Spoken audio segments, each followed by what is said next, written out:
Let's bring in some friends from both sides of the aisle to discuss. Laura Brownstein is a former spokesperson for the Harris-Walz campaign. Alex Zdan is a Republican strategist and former GOP Senate candidate. Good morning to both of you. Welcome back. Good morning. Good morning. I'm going to start with what's happening here in New York City. You guys know there are high stakes in the New York City mayoral race. Democratic socialist Mamdani running against Republican Curtis Sliwa and, of course, former New York Governor Andrew Cuomo on the independent ticket. I want to play a clip of the final debate that took place just this week over the influence of President Trump in the Big Apple. I'll talk to both of you on the other side. He is hyper-aggressive, and he is going to overstep his bounds. And you are going to have to confront him. And you can beat him. I confronted him, and I have beaten him. He has said he'll take over New York if Mamdani wins, and he will, because he has no respect for him. He thinks he's a kid, and he's going to knock him on his tuchus. You could turn on TV any day of the week, and you will hear Donald Trump share that his pick for mayor is Andrew Cuomo. And he wants Andrew Cuomo to be the mayor, not because it will be good for New Yorkers, but because it will be good for him. We should mention on Friday, Mamdani picked up the endorsement of House Minority Leader Hakeem Jeffries. Laura, I will start with you. Talk about whether this is the new direction of the Democratic Party. I think that remains to be seen. I think we have to see, yes, all of the markets are showing that he's going to win, but I think he needs to get in office, and we need to see if he actually can do the job. As a New Yorker, since he looks like he's going to be mayor, I hope he surpasses our expectations and finds a way to work with people on both sides of the party, let alone both sides of the aisle.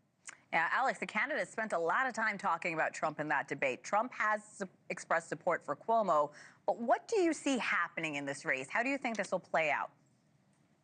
Fascinating watching that clip. If you want someone who knows everything about abuses of power, Andrew Cuomo is your guy. Just ask the women that he allegedly sexually assaulted. You can't, unfortunately, ask the seniors who died in nursing homes during his tenure during COVID. Look, I watched that debate too, and who was a revelation in that debate was Curtis Sliwa. He was on message. He was crisp. He was clear. He took off the beret. Where was this guy 6 months ago? My heart goes out to Curtis Sliwa, but obviously the math seems to be trending a different way. I'm not among the Republicans who want Mamdani to win so that we have a foil we can punch for the next 4 years. I am among the Republicans who love New York City, think it is a vibrant, wonderful place to go to, and I want to see it preserved and hopefully saved. Andrew Cuomo would be a terrible, awful, abusive mayor of New York City. Zohran Mamdani would be worse. Let the voters decide. I will say, for two people that love New York like I do, a lot of people are talking about Curtis Sliwa. To your point, Alex, after that debate, a lot of people were liking what he said. He did good. He really, He really was. Yeah. And I think taking off the beret really went a long way. I agree with you there as well. And he's part of the fabric of New York. You know, Yes. I've lived here forever, and I have seen Curtis Sliwa on the news my whole life. We know him. I've seen him on the train. I mean, he's a New Yorker through and through.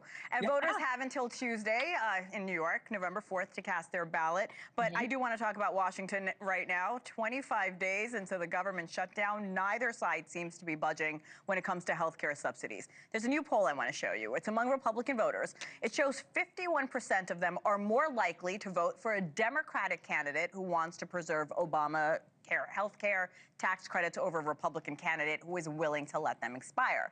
Alex, how could this impact the Republican stance as the shutdown drags on? Unfortunately, when you're looking at polls like these, they are very specifically curated.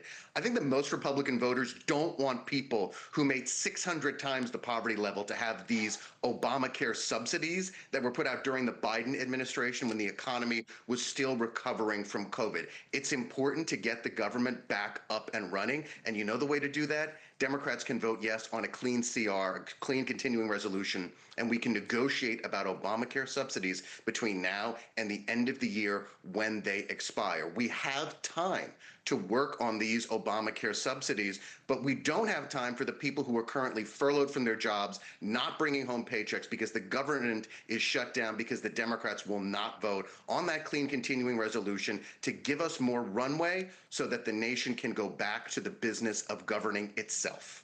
Yeah, Speaker Mike Johnson has also alluded to they will talk about subsidies in December after the shutdown is over. Laura, on the other side, Republicans have said they just need a few Democrats to switch sides. I'm curious, what are you hearing? Do Democrats think they can hold out long enough to force a deal on health care?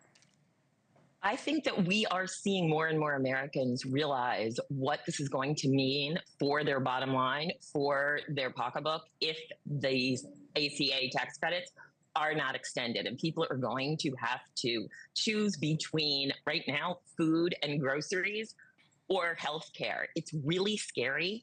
And, listen to Marjorie Taylor Greene. She talks about how expensive it's going to be, and that is not okay. I've never said that before. Listen to Marjorie Taylor Greene. But in this instance, I've got to say, she is out there acknowledging how expensive this is going to be. I don't think the Republicans are used to having so much of their base be dependent on these kinds of services that are there for a reason. And people are really going to be feeling the pain, and that is going to affect how they vote in the midterms. Speaking of expenses, Alex, the shutdown is not stopping the president from renovating the White House, adding a ballroom to the East Wing. The expected expense is going to be $300 million, which we should mention the president is saying will be paid for with private donations, not tax dollars. But what does this say about people losing government benefits, most federal employees not being paid amid the shutdown, as wealthy donors are funding this huge project at the White House? Correlation's not causality. This was in the works long before the government shutdown came through. And the fact that there are private donors means that zero taxpayer dollars will be spent on this improvement and expansion of the White House. Obviously, projects have happened on the White House grounds throughout multiple presidencies. Jacqueline Kennedy talked about restoring the White House. President Trump obviously thinks he should enhance the White House by adding this large ballroom. I think that the people who are looking at the images of the White House going through this demolition, the people who turn on their televisions and turn on their devices, go to their social media feeds, and they're questioning this, it shows that the American people have a soft spot in their heart for the White House. And you know what? That's a good thing. I just think the administration needs to make sure that they message what exactly is going on, what's happening, and that this will be going through the proper review process. The National Planning Commission in the Capitol does not need to approve demolition. They just need to approve construction, and that commission will be consulted going forward. Laura, and Alex does make a good point. They've been really clear. Well, several presidents have renovated the White House. President Obama did it in 2009. He added a basketball court. But why are Democrats, and this is a really good list our producers put together of all the renovations by presidents going back to 1902. With that said, many Democrats are absolutely appalled with the demolition of the East Wing. Why is that? Carolyn Levitt said yesterday President Trump's priority is the ballroom. What? I mean, I've never seen something so let them eat cake. He is making a mess, building this ballroom, because what the country needs right now is a ballroom, said no one. I mean, this makes no sense to me. And in terms of our tax dollars, didn't he say if he gets that payout from the Justice Department, which is our tax dollars, he might use part of that for the ballroom? And in that case, our tax dollars would be going to gold things. Alex, I'll give you the last word. Clear from what the president is doing and saying right now, he's on his way to Asia. His meeting with Xi Jinping is top of mind. President Trump is at his best in those international settings, and that's exactly what he's going to be spending the next 5 days doing. All right, Laura Brownstein, Alex Zdan. I really like this combo. I like having you guys on together. Me Thank too. you so much. Have Thanks a great for weekend. having us. Of course, anytime. Thank you again.